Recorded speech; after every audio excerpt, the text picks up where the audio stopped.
ವಿನಿಯೋಗಿಸುತ್ತಾ ಐತಿಹಾಸಿಕವಾದಂಥ ಶರಣ ಸಾಹಿತ್ಯ ಪರಿಷತ್ತಿನ ನಿರ್ಮಾಣದ ಕರ್ತೃ ದಿವಂಗತ ಪೂಜ್ಯ ಶ್ರೀ ರಾಜೇಂದ್ರ ಮಹಾಸ್ವಾಮೀಜಿಗಳಲ್ಲಿ ಗೌರವಪೂರ್ವಕವಾಗಿ ನಮಸ್ಕರಿಸುತ್ತಾ ಈ ಒಂದು ಮಹತ್ವದ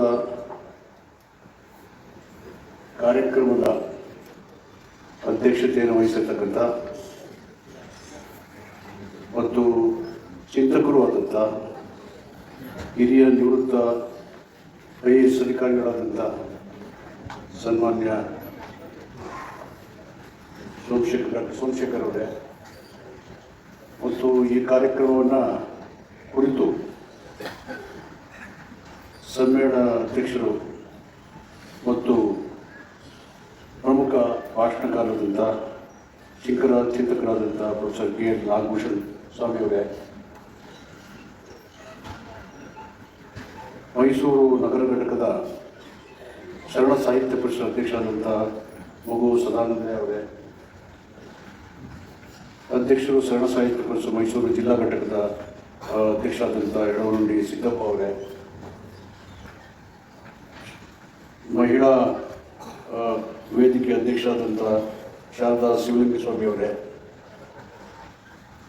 ಸಂಚಾಲಕರಾದಂಥ ಚಂದ್ರಶೇಖರ್ ಅವರೇ, ಕಾರ್ಯದರ್ಶಿಗಳಾದಂಥ ಕುಮಾರಸ್ವಾಮಿ ಅವರೇ, ದೇವರಾಜು ಕಾರ್ಯದರ್ಶಿ ಚಿಕ್ಕಳ್ಳಿ ದೇವರಾಜ್ ಅವರೇ, ಖಜಾಂಚಿಯಾದಂಥ ನಂದೀಶ್ ಅವರೇ, ಹಾಸನದ ಕೆಳಗಡೆ ವೇದಿಕೆಯಲ್ಲಿ ಆಸೀನರಾಗಿರ್ತಕ್ಕಂಥ ಎಲ್ಲ ಆಸಕ್ತ ಶರಣ ಸಾಹಿತ್ಯ ಅಭಿಮಾನಿ ಬಂಧು ಭಗಿನಿಯರೇ, ಪತ್ರಿಕಾ ಮತ್ತು ಮಾಧ್ಯಮದ ಸ್ನೇಹಿತರೆ,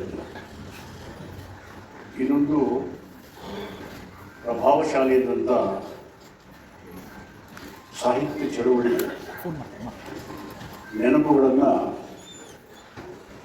ನಮಗೆ ಕೊಡ್ತಕ್ಕಂಥ ಒಂದು ಮಹತ್ ಕಾರ್ಯಕ್ರಮ. ಇಂಥ ಒಂದು ಸಾಹಿತ್ಯ ಪರಿಷತ್ತನ್ನು ಹುಟ್ಟಾಕಿರ್ತಕ್ಕಂಥ ರಾಜೇಂದ್ರ ಮಹಾಸ್ವಾಮಿಗಳವರು ಅವರ ಮುಂದಾಲೋಚನೆ ಹೇಗಿದೆ ಅನ್ನೋದನ್ನು ನಮ್ಮ ನಾಗಭೂಷಣ ಸ್ವಾಮೀಜಿಯವರ ಭಾಷಣ ಕೇಳಿದ ಮೇಲೆ ಅವರ ದೃಷ್ಟಿಕೋನ ಯಾವ ರೀತಿ ಇತ್ತು ಅನ್ನೋದು ನಮಗೆ ಗೊತ್ತಾಗುತ್ತೆ. ರಾಜೇಂದ್ರ ಮಹಾಸ್ವಾಮಿಗಳು ಅದನ್ನು ಮುಂದೆ ಪ್ರೇರೇಪಿಸಿ ಮುಂದೆ ತಗೊಳ್ಳೋಬೇಕು ಅಂತಕ್ಕಂಥ ಆ ಒಂದು ಸಾಹಿತ್ಯ ಪರಿಷತ್ ಶರಣ ಸಾಹಿತ್ಯ ಪರಿಷತ್ತಿನ ಧ್ಯೇಯೋದ್ದೇಶಗಳನ್ನು ಅಂತೇಳಿ ಇಂದಿನ ಶ್ರೀಗಳಾದಂಥ ಪೂಜ್ಯ ದೇಶಿಕೇಂದ್ರ ಮಹಾಸ್ವಾಮೀಜಿಯವರ ಆಲೋಚನೆ ಸಮಾಜದ ಬಗ್ಗೆ, ರಾಜ್ಯದ ಸರ್ವಾಂಗೀಣ ಅಭಿವೃದ್ಧಿ ಬಗ್ಗೆ ಹೇಗಿದೆ ಅಂತಕ್ಕಂಥದ್ದು ಈ ಸಮ್ಮೇಳನದ ಮೂಲಕ ಶರಣ ಸಾಹಿತ್ಯ ಪರಿಷತ್ ಸ್ಥಾಪನೆ ಮೂಲಕ ಎಲ್ಲರೂ ಅದಾಗುತ್ತೆ ಅಂತ ಅಂದ್ಕೊಂಡಿದ್ದೀನಿ. ನಾನು ತಡವಾಗಿ ಬಂದಿದ್ದೇನೆ, ಅದಕ್ಕೆ ತಮ್ಮೆಲ್ಲರ ಕ್ಷಮೆ ಕೇಳ್ತೇನೆ. ತಡವಾಗಿ ಬರೋದಕ್ಕೆ ಯಾವಾಗಲೂ ಜನ ಬೆಳಗ್ಗೆ ತುಂಬ್ಕೊಂಡ್ಬಿಡ್ತಾರೆ, ಎಷ್ಟು ಗಲಾಟೆ ಮಾಡಿದ್ರು ಬಿಡೋದಿಲ್ಲ. ಹೀಗಾಗಿ ಪ್ರತಿಯೊಬ್ಬರನ್ನು ನೋಡಿ ಬರಲೇಬೇಕಾದಂಥ ಪರಿಪಾಠ ಬೆಳೆಸ್ಕೊಂಡಿದ್ದೀವಿ. ಹೀಗಾಗಿ ತಡ ಆಯಿತು, ಅದಕ್ಕೆ ತಮ್ಮೆಲ್ಲರ ಕ್ಷಮೆ ಕೇಳ್ತೀನಿ. ಒಂದು ಕಡೆ ಈ ಒಂದು ಸಾಹಿತ್ಯ ಆಂದೋಲನ ಅಥವಾ ಈ ಪರಿಷತ್ತು ಕೇವಲ ಪದ್ಯಗಳನ್ನು ಓದ್ಕೊಂಡು ಇನ್ನೊಬ್ಬರಿಗೆ ಆನಂದ ಉಂಟು ಮಾಡ್ತಕ್ಕಂಥ ರೀತಿಯಲ್ಲಿ ಸಾಹಿತ್ಯ ಅಂತ ನಾವು ತಿಳ್ಕೊಂಡ್ರೆ ಅದು ತಪ್ಪಾಗುತ್ತೆ. ಈ ಸಾಹಿತ್ಯ ಚಳವಳಿ ಇಡೀ ಮನುಷ್ಯರ ನಡುವೆ ಮಾನವೀಯತೆ ಧರ್ಮವನ್ನು ನಿರ್ಮಾಣ ಮಾಡುವಲ್ಲಿ, ಸಮಾಜದ ನಿರ್ಮಾಣದ ಕೈಕರ್ಯದಲ್ಲಿ ಎಂಥ ಪಾತ್ರವನ್ನು ನಿರ್ವಹಿಸಿದೆ ಅನ್ನೋದನ್ನು 12ನೇ ಶತಮಾನದ ಇತಿಹಾಸಗಳನ್ನು ಪುಟಗಳನ್ನು ತಿರುವಾದರೆ ಗೊತ್ತಾಗುತ್ತೆ. ಇವೆಲ್ಲ ನಡೆದಿರ್ತಕ್ಕಂಥ ಘಟನೆಗಳು. History is a record of past events. ಸಂಶೋಧನಾತ್ಮಕ ಘಟನಾವಳಿಗಳ ಉಲ್ಲೇಖ ಈ ಸಾಹಿತ್ಯದಲ್ಲಿ ಇದೆ. ಹೀಗಾಗಿ ಈ ಸಾಹಿತ್ಯದ ಮೂಲಕ ನಾಗಭೂಷಣ ಸ್ವಾಮಿಯವರು ವಿಶ್ಲೇಷಣೆ ಮತ್ತು ವಿಮರ್ಶಾತ್ಮಕ ನಿಲುವುಗಳ ಮೂಲಕ ಇಂಗ್ಲಿಷ್ಗೆ ತರ್ಜುಮೆ ಮಾಡಿ ಮೌಲ್ಯಭರಿತವಾದಂಥ ಪ್ರಬಂಧವನ್ನು ಪ್ರಪಂಚಕ್ಕೆ ಪರಿಚಯಿಸಿಕೊಟ್ಟಿದ್ದಾರೆ. ಮೌಲ್ಯಭರಿತವಾದಂಥ ಸಂಗತಿಗಳನ್ನು ಇದರ ಮುಖಾಂತರ ಇವತ್ತು ಈ ಒಂದು ಶರಣ ಚಳವಳಿಯ ಮಹತ್ತರವಾದಂಥ ಸಂಗತಿಗಳು ಭಕ್ತ ಚಳವಳಿಗಿಂತ ವಿಭಿನ್ನವಾಗಿರ್ತಕ್ಕಂಥ ಶರಣ ಚಳವಳಿ ಈ ಸಾಹಿತ್ಯ ಭಕ್ತ ಸಾಹಿತ್ಯ ಚಳವಳಿಗಿಂತ ವಿಭಿನ್ನವಾಗಿದೆ. ಅದು ವ್ಯಾಟಿಕನ್ ಸಿಟಿಲಿ ಜೈ ಕ್ರಿಶ್ಚಿಯನ್ರು ಮಾಡಿದ್ದಾರೆ, ಸೂಫಿ ಸಂತರು ಮಾಡಿದ್ದಾರೆ, 4-7ನೇ ಶತಮಾನದಲ್ಲಿ ಬುದ್ಧರು ಮಾಡಿದ್ದಾರೆ, ಜೈನರು ಮಾಡಿದ್ದಾರೆ. ಧಾರ್ಮಿಕವಾಗಿ ಸಮುದಾಯಗಳಲ್ಲಿ ಒಗ್ಗಟ್ಟನ್ನು ಮೂಡಿಸಲಿಕ್ಕೆ, ಸಾಮರಸ್ಯವನ್ನು ಸಾಧಿಸಲಿಕ್ಕೆ ಪ್ರಯತ್ನಗಳು ನಡೆದಿದ್ದಾವೆ. ಆದರೆ 12ನೇ ಶತಮಾನದಲ್ಲಿ ನಡೆದಂಥ ಸಾಹಿತ್ಯದ ಚಳುವಳಿ ಹೇಗೆ ಜನರನ್ನು ಮಾನವರಾಗಿ ನೋಡಿ ಒಂದು ಸಮಾಜ ಮತ್ತು ಸುಖಿ ರಾಜ್ಯವನ್ನು ನಿರ್ಮಾಣ ಮಾಡಬೇಕಂತ ಪ್ರೇರಣವಾದಂಥ ಶಕ್ತಿಯಾಗಿ ನಮಗೆಲ್ಲ ಲಭ್ಯ ಇರತಕ್ಕಂಥ ಅಮೂಲ್ಯವಾದಂಥ ಆಸ್ತಿ. ಈ ಆಸ್ತಿಯ ವಿನಾಶಕ್ಕೆ ಕಲ್ಯಾಣದ ಕ್ರಾಂತಿ ಕಾರಣ ಆಗಿದೆ. ಬೇರೆ ಬೇರೆ ಕಡೆಗೆ ಶರಣ ಸಾಹಿತ್ಯವೆಲ್ಲ ಅರಿದು ಹಂಚೋಗಿದ್ದು, ಧಾರವಾಡದ ಕಡೆ ಹೆಚ್ಚು ಲಭ್ಯ ಆಗ್ಬೋದು. ಈ ಸಾಹಿತ್ಯ ಅಲ್ಲಿ ಹೆಚ್ಚು ಲಭಿಸಿ ಆ ಸಾಹಿತ್ಯಗಳಲ್ಲಿ ಓದಬಹುದು ಅಂತ ಹೇಳಿ ಇತಿಹಾಸ ಹೇಳುತ್ತೆ. ಶರಣ ಚಳುವಳಿ ಜಾತಿ ವ್ಯವಸ್ಥೆಯನ್ನು ಪ್ರಬಲವಾಗಿ ವಿರೋಧ ಮಾಡುತ್ತೆ. ಅಪೋಸಸ್ ಎಕ್ಸಿಸ್ಟ್ ಆಫ್ ಕ್ಯಾಸ್ಟ್ ಸಿಸ್ಟಮ್.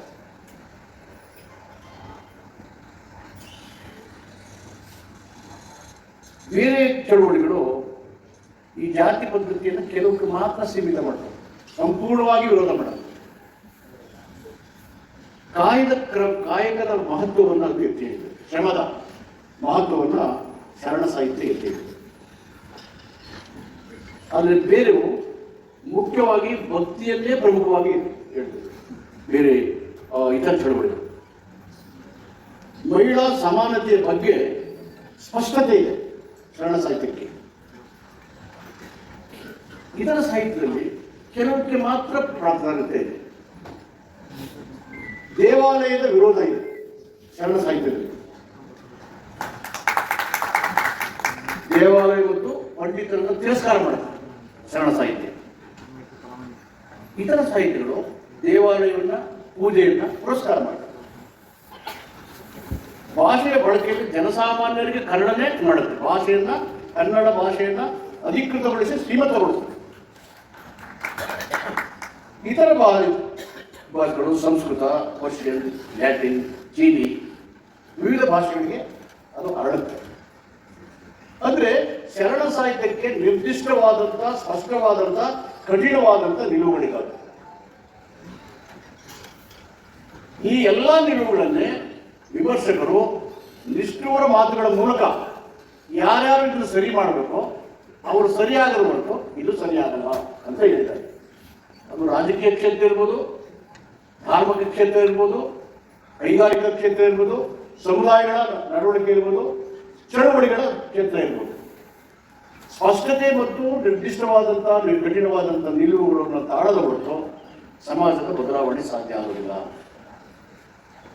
ಸಮಾಜದ ಬಾಬಾ ಸಾಹೇಬ್ ಅಂಬೇಡ್ಕರು ತನ್ನ ಅಗಾಧವಾದಂಥ ಜ್ಞಾನಶಕ್ತಿ ಎಲ್ಲವನ್ನ ಬಳಸಿ ಸಾಹಿತ್ಯದ ಎಲ್ಲ ಹೂರಣವನ್ನ ಸಂವಿಧಾನದಲ್ಲಿ ಅಳವಡಿಸಿದ್ದಾರೆ.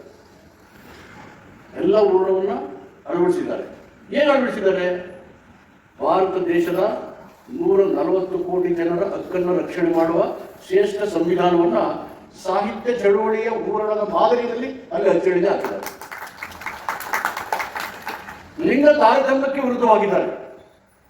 ಧಾರ್ಮಿಕ ಶ್ರೇಷ್ಠತೆಯನ್ನು ವಿರೋಧ ಮಾಡಿದ್ದಾರೆ. ಧಾರ್ಮಿಕ ಶ್ರೇಷ್ಠತೆಯನ್ನು ವಿರೋಧ ಮಾಡಿದ್ದಾರೆ.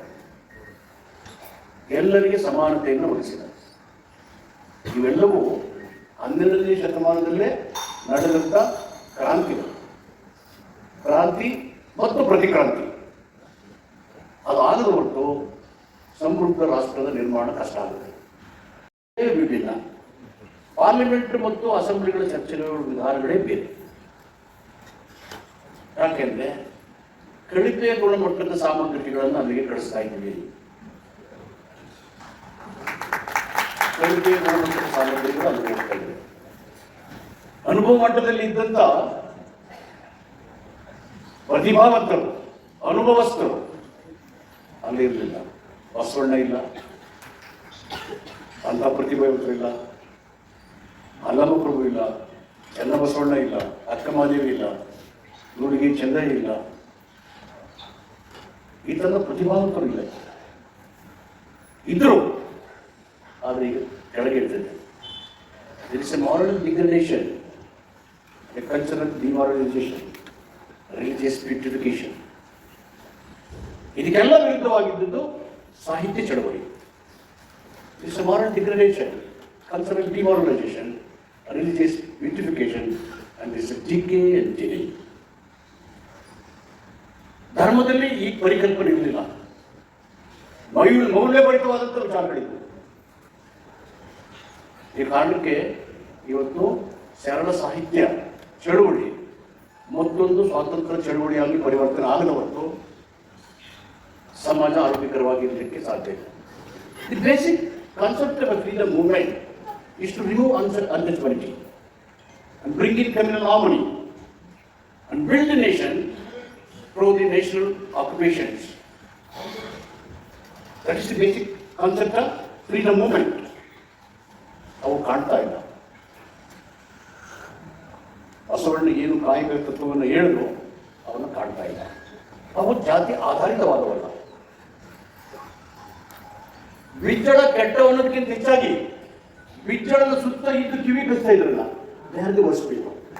ಅದೇ ಇವೆಲ್ಲವನ್ನು ಕೊಂಡಾಡ್ಬೇಕಂದ್ರೆ ಜಾಗೃತಿ ಮೂಡಿಸಲೇಬೇಕು. ಜಾಗೃತಿ ಆಗ್ಬೇಕಂದ್ರೆ ಚಳುವಳಿಯನ್ನು, ಪರ್ಟಿಕ್ಯುಲರ್ಲಿ ಸರಳ ಸಾಹಿತ್ಯದ ಚಳುವಳಿಯನ್ನು ಹುಟ್ಟಾಕಬೇಕು ಹಳ್ಳಿಗಳಲ್ಲಿ, ಯುವಜನರ ಮನಸ್ಸಿನಲ್ಲಿ. ಜಾತಿ ಮತ್ತು ಶ್ರೇಷ್ಠತೆಯ ಮನಸ್ಸಿನಿಂದ ಹೊರಬರಬೇಕು ನಾವು. ಆಗ ಮಾತ್ರ ಈ ಚಳುವಳಿಯನ್ನು ಶ್ರೀಮಂತಗೊಳಿಸಲಿಕ್ಕಾಗುತ್ತೆ. ಇದರಿಂದ ಯಾರೂ ಶ್ರೇಷ್ಠ ಅಲ್ಲ ಅಂತ ಬಸವಣ್ಣವರು ಹೇಳಿದ್ದಾರೆ. ಆ ಸಾಹಿತ್ಯದ ವಿಚಾರಗಳೆಲ್ಲ ತಮಗೆಲ್ಲ ಗೊತ್ತೇ ಇದೆ. ಇವತ್ತು ಬೇಕಾಗಿರೋದು ನೆಮ್ಮದಿ ಮತ್ತು ಶಾಂತಿಯ, ಸೌಹಾರ್ದತೆಯ, ಪ್ರೀತಿಯ ಬದುಕು. ಅದೇ ಇಲ್ಲದೆ ಇದ್ಮೇಲೆ ಏನಿದ್ರೆ ಏನು, ಎಲ್ಲವೂ ಇದ್ದು ಎಲ್ಲರಿಗೂ ಇಲ್ಲದೆ ಇದ್ರೆ ಬದುಕಿಗೆ ಏನು ಅರ್ಥ ಇದೆ, ಏನು ಮೌಲ್ಯ ಇದೆ ಅನ್ನೋದು ಸರಳ ಸಾಹಿತ್ಯದ ತಿರುಳು. ಆ ತಿರುಳನ್ನ ನಮ್ಮ ಪ್ರೊಫೆಸರು ಅದ್ಭುತವಾಗಿ ಹೇಳಿದ್ದಾರೆ. ನಾನು ಆಲೋಚನೆ ಮಾಡ್ತಾ ಇದ್ದೀನಿ, ಎಲ್ಲೆಲ್ಲಿ ಚಳುವಳಿ ಇದ್ದಾವೆ ಅವನ್ನೆಲ್ಲ ಗಟ್ಟಿಗೊಳಿಸೋದು ಹೇಗೆ ಅಂತೇಳಿ. ಅಗತ್ಯವಿದ್ರೆ ನೀವೆಲ್ಲ ಚರ್ಚೆ ಮಾಡಿ ಸಮಾಜ ಕಲ್ಯಾಣ ಇಲಾಖೆಯಲ್ಲಿ ಚಳುವಳಿಯನ್ನು ಕಟ್ಟಕ್ಕೆ ಪ್ರಾರಂಭ ಮಾಡಿ.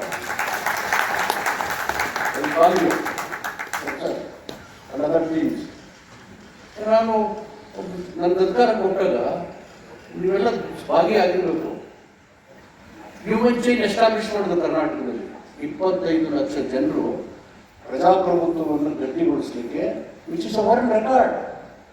No country in the world has established human chain to the tune of 2500 kilometers in the state. So much so, Constitution Awareness Program